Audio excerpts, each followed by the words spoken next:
Un borgo in rovina al riparo dal giudizio della gente, nascosto dal muschio e dalle conifere. Una storia che alterna sogno e inquietudine, anni di vita di montagna e solo alcuni mesi di gioventù spensierata. E tutto questo, quasi come in una fiaba per adulti, è ancora percepibile visitando il borgo fantasma di Fumegai, nascosto da qualche parte tra le valli ad Arsier. Anche solo per raggiungere questa località, attraverso un sentiero che non sembra portare da nessuna parte, l'impressione è quella di addentrarsi in una foresta misteriosa, dove a ogni passo corrisponde un sospetto scricchiolio o un silenzio disarmante. Il lago del Corlo, un bacino artificiale particolarmente apprezzato durante l'estate, ha la caratteristica di sembrare spettrale in questa stagione, il che lo rende in un certo senso ancora più affascinante. In particolare, il Ponte della Vittoria, con 2 bastioni a porta quasi come nel ponte levatoio di un castello medievale, tende ad ondolare e le sue travi di legno non sembrano solide, come ci auguriamo sono in realtà.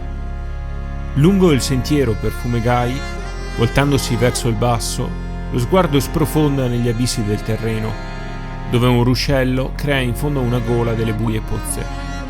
Nonostante la presenza di un tratto asfaltato e di una ringhiera verde, si stenta a credere che fin lì, dove il sole non batte quasi mai, venga poi qualcuno per davvero.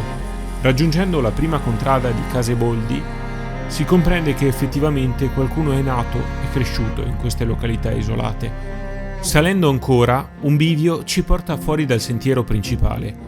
Da lì un corridoio di muschio ci accoglie, spingendoci a continuare fino in cima. In questo tratto troviamo piccoli segni del passaggio dei visitatori nel tempo.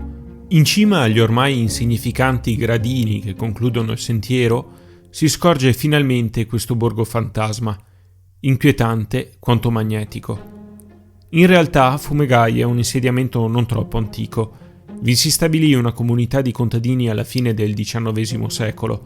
Erano persone particolarmente povere, da qui il nome Fumegai, che ha a che fare con la loro presumibile condizione così fuligginosa. Appena raggiunto il primo edificio si possono notare un pozzo e più avanti una fontana.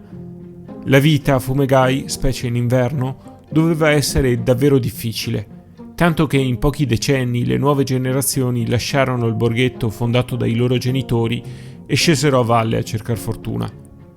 La storia di Fumegai non sarebbe così particolare se non fosse per la seconda parte della sua esistenza.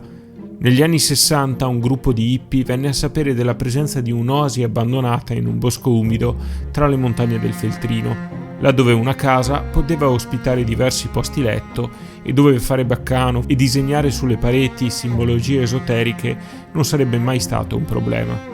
Chissà cosa avranno pensato gli abitanti di Case Boldi vedendo una truppa di hippie risalire il loro sentiero. La ragione della fuga di questo gruppetto dal borgo di Fumegai non è del tutto tersa, e forse proprio per questo il villaggio tende a fare paura. In particolare si rabbrividisce fermandosi a osservare gli oggetti. Sembrano i segni di un abbandono improvviso, come se a Fumegai fosse suonato un allarme di notte e tutti si fossero precipitati a valle. Alcune fonti sostengono che il villaggio fu lasciato in seguito a una retata delle forze dell'ordine, che seguì a un fatto raccapricciante avvenuto proprio in una di quelle case. Altri sostengono semplicemente che anche il modo di vivere spensierato che veniva predicato dagli hippie venisse difficile quando la temperatura scendeva sotto lo zero. Cosa potrà diventare Fumegai sarà da decidere. Mantenerlo un luogo abbandonato e misterioso, cercando di valorizzarlo, ma non troppo, come una sorta di meta temperata di turismo grigio. Trasformarlo in quello che era un tempo, un villaggio isolato capace di riportare la gente a vivere come nell'Ottocento. Forse, come per una maledizione, il destino di questo borgo sarà sempre quello di venire abbandonato e poi riscoperto, abbandonato e poi riscoperto, così per l'eternità.